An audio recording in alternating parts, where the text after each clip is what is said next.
When you hear the phrase soft as steel, what do you think of? While the word steel might conjure up images such as massive high rise buildings, where does the soft part come in? And what exactly does this mean in our work and in our lives? Welcome to the Soft as Steel podcast with your host, Dennis Duran, featuring engaging conversations with a wide range of industry leaders around soft skills, how we practice love, inclusion, social justice, and compassionate leadership that's everlasting in the workplace. And now, here's Dennis Duran. My guest today is Nick Loughrin.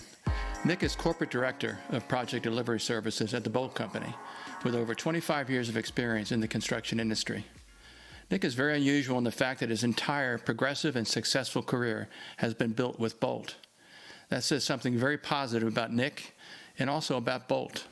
In his role, he uses his knowledge of integrated project delivery, also known as IPD, along with his expertise for target value design, designing a project based on budget and operational needs and values to set up projects for success. By engaging with customers from the very beginning, Nick gains a deep understanding of what they value and ultimately customizes how production will be executed to achieve those value objectives. While I imagine that Nick is very busy serving in his role with Boldt, I think it is important to mention that Nick serves his industry, his family, and his community in a variety of volunteer roles ranging from basketball coach to board member. I met Nick while he was serving as my host at the LCI 23rd Annual Congress in 2021. His friendly and professional personality impressed me. After I learned a bit more about Nick, having him as a guest on my podcast was a must. Nick, welcome to the Soft as Steel podcast. Wow. Thanks, Dennis. That was quite an introduction. I appreciate it. You're very welcome. You deserve it. You deserve it for sure. Yeah.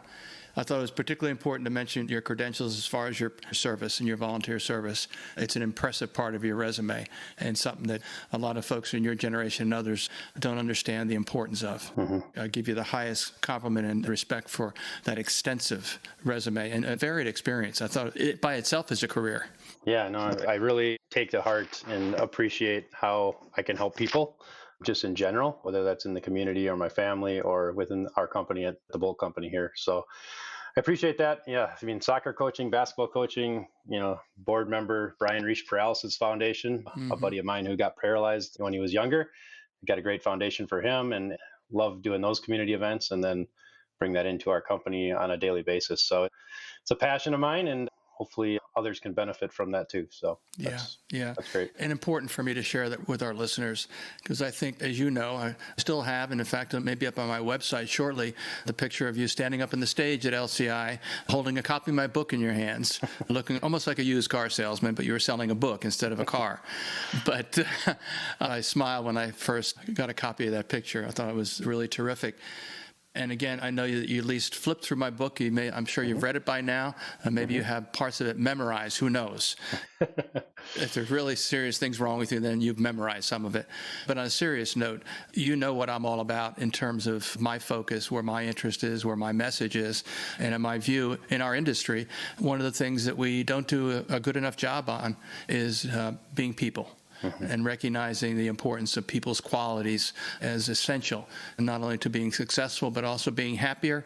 And if you can be successful and happy, it's not a bad life. And in business, and what you've done in your progressive experience, and again, that was also impressive. I'm not trying to praise you more than you deserve, just based on the written word, but your career at Boldt is impressive. It really does say something about the culture of Boldt, as well as about you, that you've been with that company for your entire career. So I congratulate you on that. Even in your generation, it's not typical. Is it something about Boldt that makes that the place where you've been able to build your career and your credentials? Well, I am lucky enough to have celebrated my 25th year here at Boldt, and it feels like it's gone by so quickly. I was born on a Boldt project site. My father has worked for Boldt for 45 years. I keep joking with him to tell him to retire so I can catch up to him at some point, but he's always 20 years ahead of me. So I've always been around the company and, visiting his job sites, visiting how he does his job. And he's I'll say the best person I've ever met on soft skills and how to work with people and how to get people. I mean, I can't talk to anyone that's ever worked with my father and has had a bad experience. And so that was a great example growing up, and continued to this day. So that's always drawn me to it. And family is my number one priority. And seeing that from a young child to where I'm at currently, Boldt is an extended family from my personal family, and I've always thought of it that way. And the culture within Boldt is that's just who we are. The Boldt family is just a great, solid, foundational example of what it is to be a family, and they bring that into the company too. So that all of those reasons have drawn me to Boldt and wanting to work in the construction industry as long as I have, and still love what I do today. Yeah, that's true. That's it. There are no better stories than the stories of people's real lives in our industry, and so I thank you for sharing that with folks. I recall reading about that, but I figured I did think of it as I was writing the introduction. I just said to myself, I got a hunch if I say something about Boldt that he might mention his dad. So, way to go, son. Way to go. But. Yeah. I think what I'm interested in talking with you about is that you have a level of expert knowledge with regards to the IPD project delivery method, which has really been it's been in existence for decades, but as a significantly more expanded method of trying to successfully get the technical requirements of a project accomplished. Obviously dealing with cost, quality, schedule, and safety. That it really has become a more dominant method of delivering projects. My limited knowledge of it suggests that one of the reasons it has been gaining steady traction, and obviously it's integral to Boldt's approach to doing business with their customers, is the fact that it does express the notion of not simply the technical aspects or determining schedule logic or just-in-time considerations for materials or other services, but it does take into consideration the idea of building a team of individuals and doing it not just on their technical roles in the team, but also by building relationships, by viewing them as people. Is that fair? And if so, share more about that part of what IPD is all about. Yeah, absolutely. So IPD, Integrated Project Delivery. At Boldt, we actually have a trademark on ILPD, Integrated Lean Project Delivery. And that lean word is an important word in there for us. And it's something that we've learned about lean and started going on a lean journey in our company in the late 90s. And the foundation of what lean is all about is respect for people.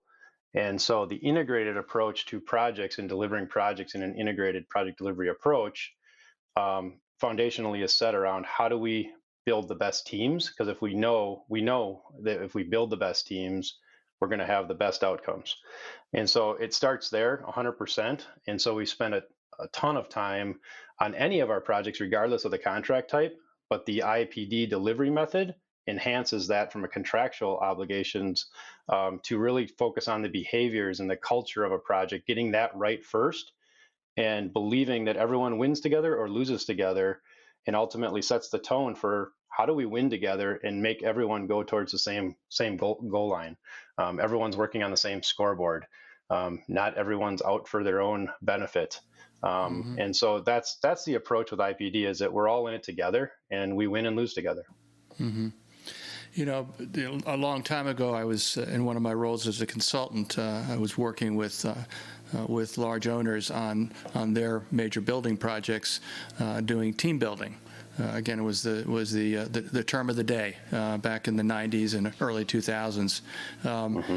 And my recollection of that experience of facilitating team building activities for 1, 2, and sometimes 3 days certainly, touched on and was intended to try to accomplish some of what you're talking about, that you're describing as being absolutely foundational to ultimately then, launching the project and delivering it successfully.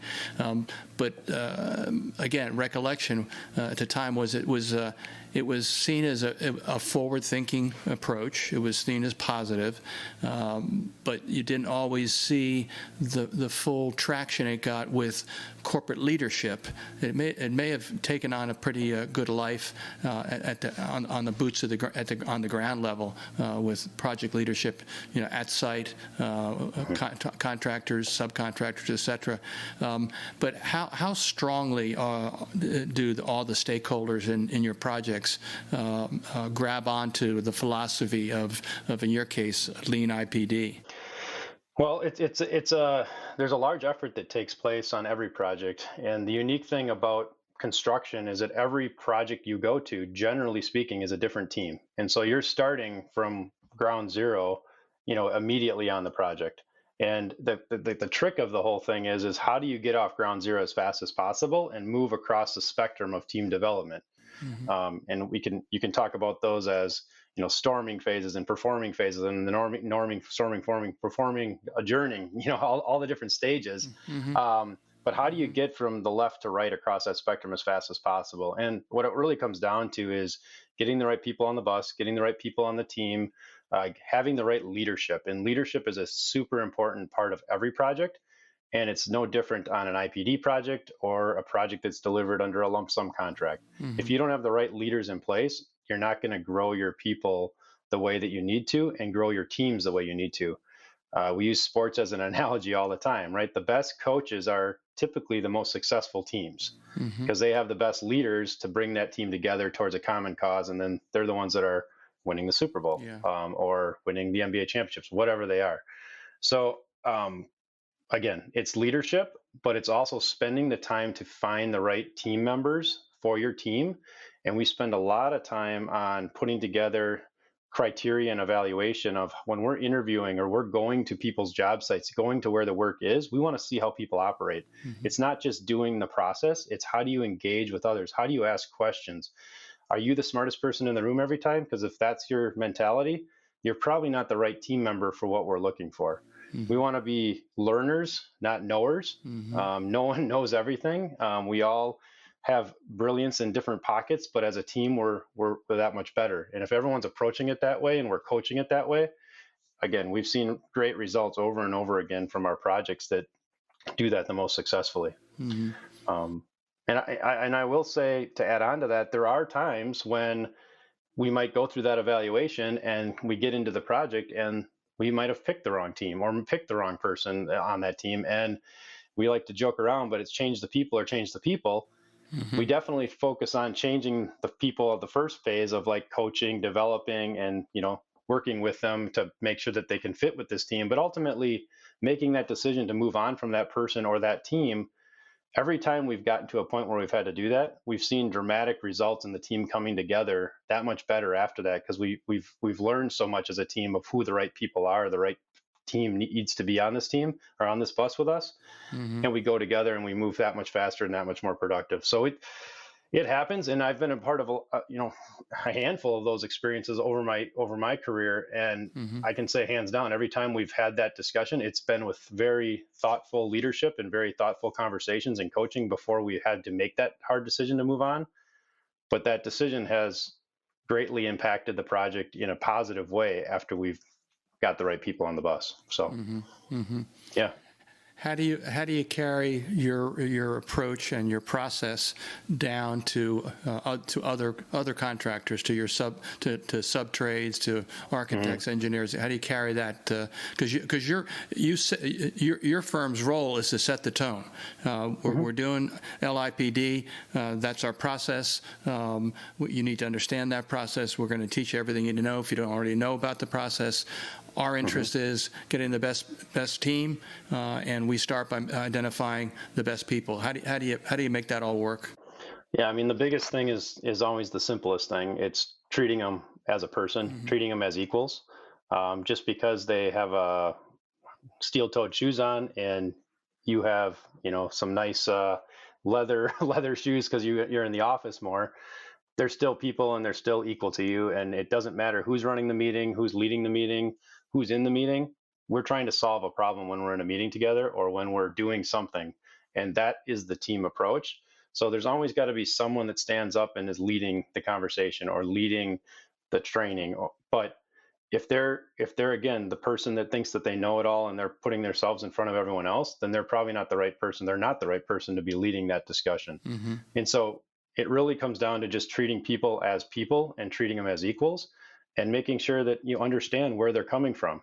It's understanding their personalities, because different people have lots of different personalities, as we know, and there's lots of ways we can take assessments or have a conversation, and you can pick up on those things right away. People are going to learn at different rates. They want to learn differently, whether that's doing something or reading something or watching something. And so we look at all of those things and put together some good training plans, good cultural enhancement training plans, which just focus on culture. Some are focused on more process things. But how do we do that so that at the end of the day, we all have the same general knowledge of how we're going to go about planning on this project, or how we're going to go about managing our safety program, or whatever it is. We all have to be in it together, or it's not going to work. Yeah.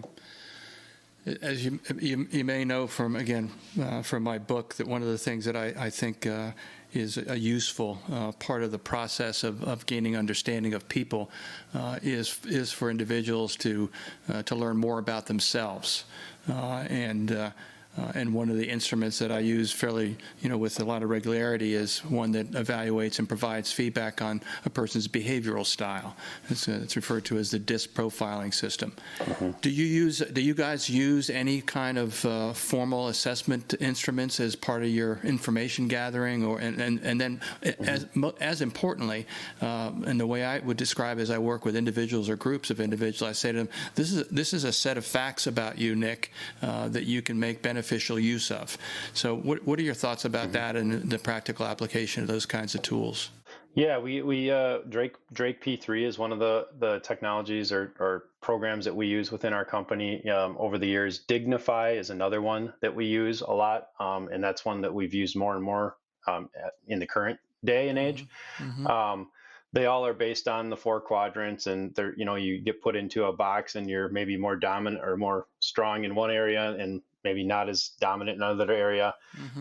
So similar to a DISC profile or the other ones that are out there. But yeah, we absolutely use those, and there's great insight, how to engage someone in a question you might ask someone. The same question you might ask someone in our conversation might be taken differently in a different conversation with a different personality.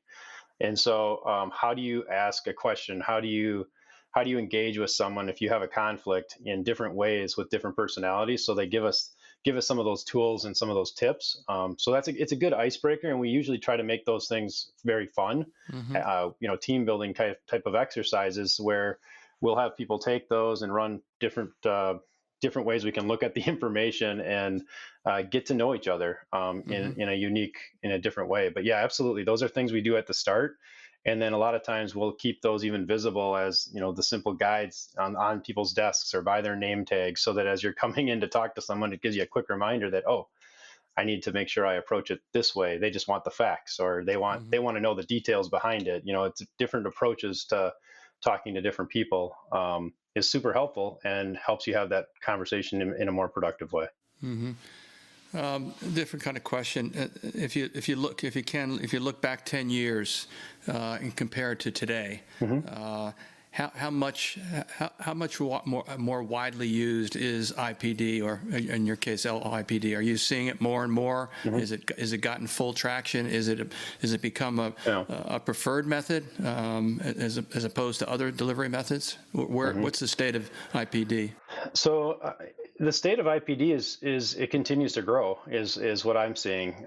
There's lots more industries looking at this delivery method as the way to go. It's been strong in the healthcare sector for a number of years now, especially on the East Coast and the West Coast, and it's definitely been coming into the Midwest.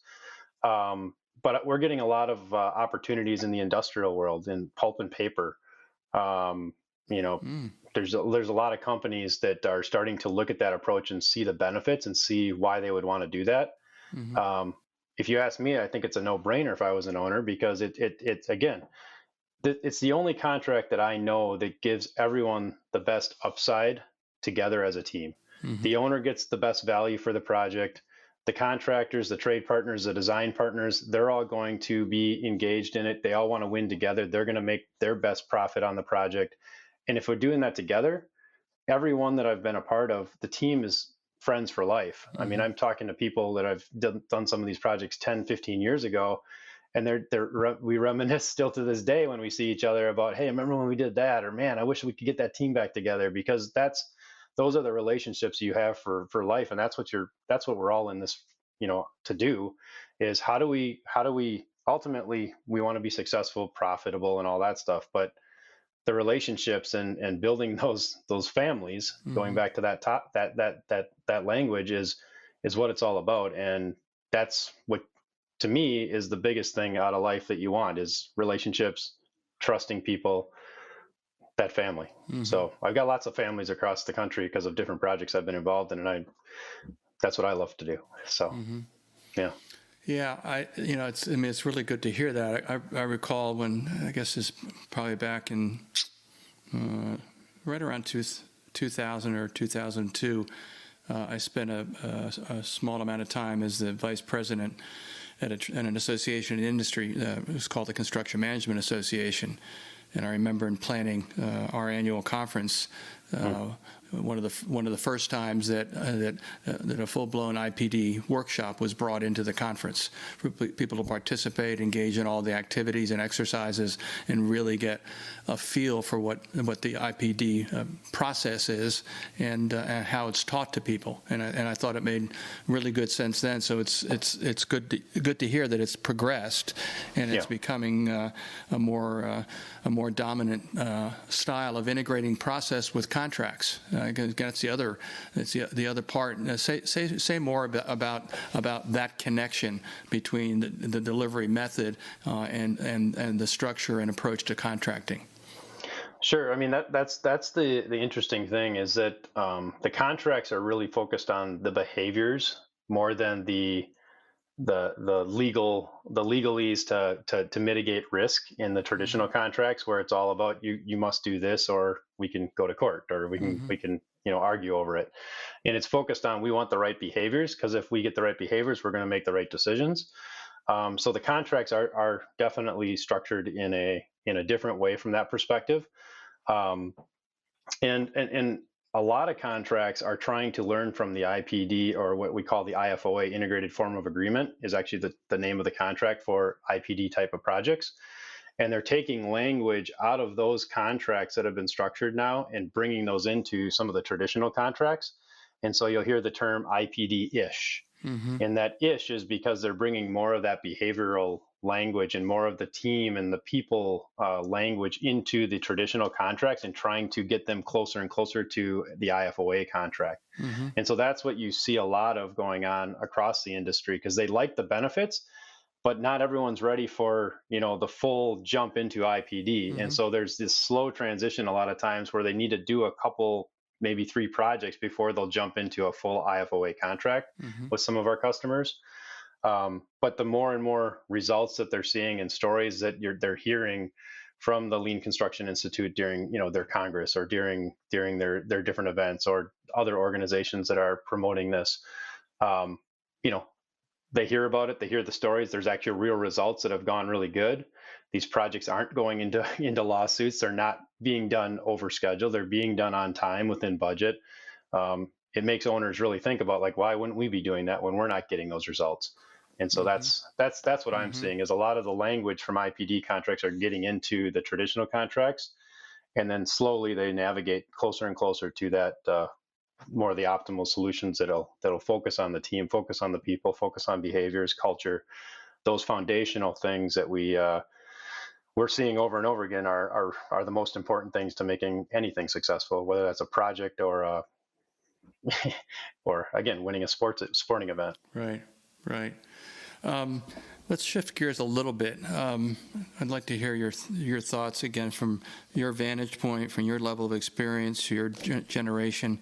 There's more and more talk about topics like diversity, inclusion, equal opportunity, fairness, social responsibility, those kinds of social justice.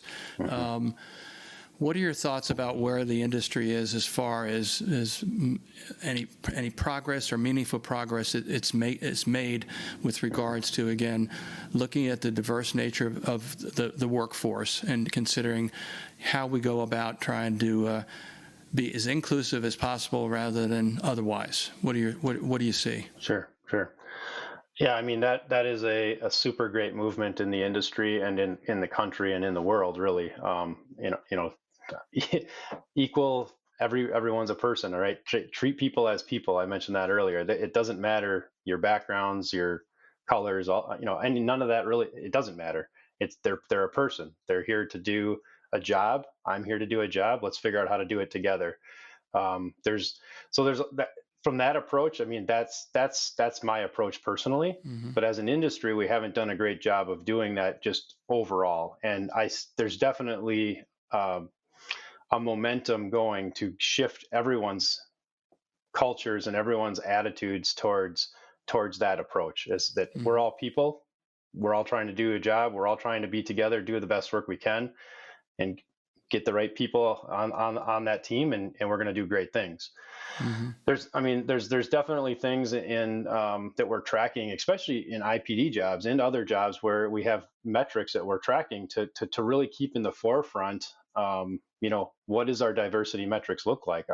The different types of businesses that are owned by different diversity people, and Mm-hmm. it's that's one thing. How are we getting the mix of women, men at all different age groups, new people coming out of the trades and people that are doing things for 50 years or whatever, Mm-hmm. that are getting ready to retire. We want a spectrum of that, and we know, and we've seen great results by the more diverse we get, the better, and the better results we're getting too. So Mm-hmm. that's the other piece of this, is that Mm-hmm. it's not just being diverse to be diverse.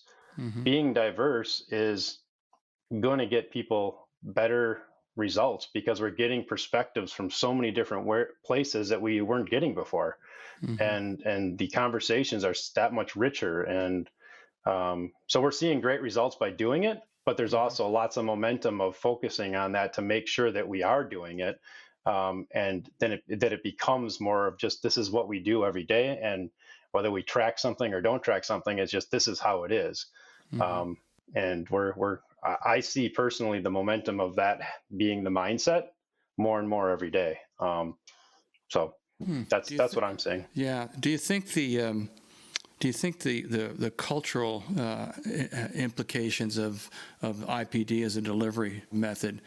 Do you think that there are things about the culture it promotes that is more receptive to the idea of inclusion, diversifying backgrounds, trying to, in a direct and focused way, attract individuals with different racial, ethnic, as well as gender to your company? Is IPD a backdrop where that can be something that can happen with more regularity over time? Maybe. I mean, I think anything that focuses on people being people, I'll just say that, and is focused on culture and getting the right teams together, Mm-hmm. whether that's called IPD or it's just called we want a great culture. To get that to happen, it needs to be diverse. It needs to be inclusive, or you're not going to get there as well as you could. Mm-hmm. And so I don't know if it's so much IPD. I just think it's what's the best way for us to get better as individuals, as teams, and as a country. And again, I believe, and I know more and more people believe every day, that making sure your teams are diverse and you're getting the right people, again, on the bus, it doesn't matter what their backgrounds are. It's the right people for the right task, and you're going to be successful in whatever you do. Yeah. No, well said. Last question. Can you believe that our time is almost up? I mean, I spent the first 15 minutes introducing you. I got to introduce you at the LCI Congress a couple years ago, so now we're equal, I guess. Well, yeah, except that was a pretty large crowd of folks out there. That was a fun experience, Sure. and your introduction was very gracious, and again, you did a brilliant job of hawking my book.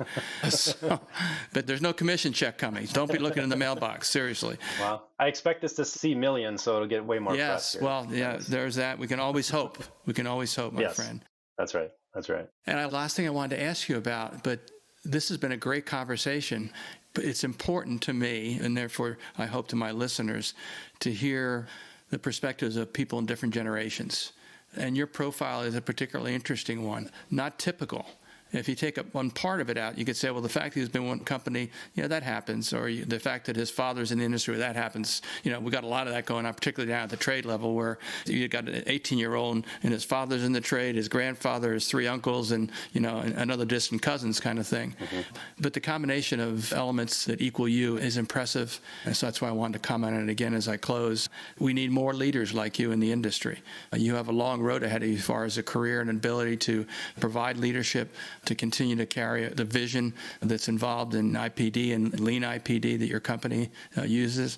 And I know great things are going to be happening for you. And what will you be after you're the director? What's the next thing? I just got to make sure I get you back. And I'll keep the rest of the introduction, but we'll be ready to erase and make a new comment at the front end. And you just let me know when and what it is. All right. That sounds good, Dennis. Yeah, it's an exciting career and it's been a great conversation. And anytime I can talk about these type of topics around soft skills, as I know you focus on, but just building teams and building people, that's my passion, and looking forward to continue doing it. Right. And now I remember actually where I heard the story of you and your father was a video that you guys posted. Yeah. A great story. And I'm sure that Boldt will be doing everything it can to widely distribute this interview so more people can learn about the thoughts, ideas, and great thinking of this director of project delivery services at the Boldt Company. So I'm doing a little advertisement for Boldt here at the end. But again, I'll go back to what I said at the beginning. Your track record there, your tenure, your track record, your success with a company, an important company in the industry, says something about you, and it does say something about Boldt. So I'll close on that thought and just say thank you so much for being my guest today on the Soft as Steel podcast. Thank you, Dennis. Thanks for joining us today for this episode of the Soft as Steel podcast with your host, Dennis Duran. Dennis is the author of Soft as Steel and a leading speaker and trainer for organizations across many industries and verticals. To learn more about the work Dennis is doing to activate soft skills in the workplace, contact him at DennisDuranSpeaking.com. Be sure to check out his book, Soft as Steel, on Amazon or wherever books are sold. You can subscribe to this podcast on iTunes or wherever you'd like to get your podcasts. And please remember to share this episode with your friends, colleagues, and anyone you feel would benefit from the conversation. We'll see you next time on the Soft as Steel podcast with Dennis Duran.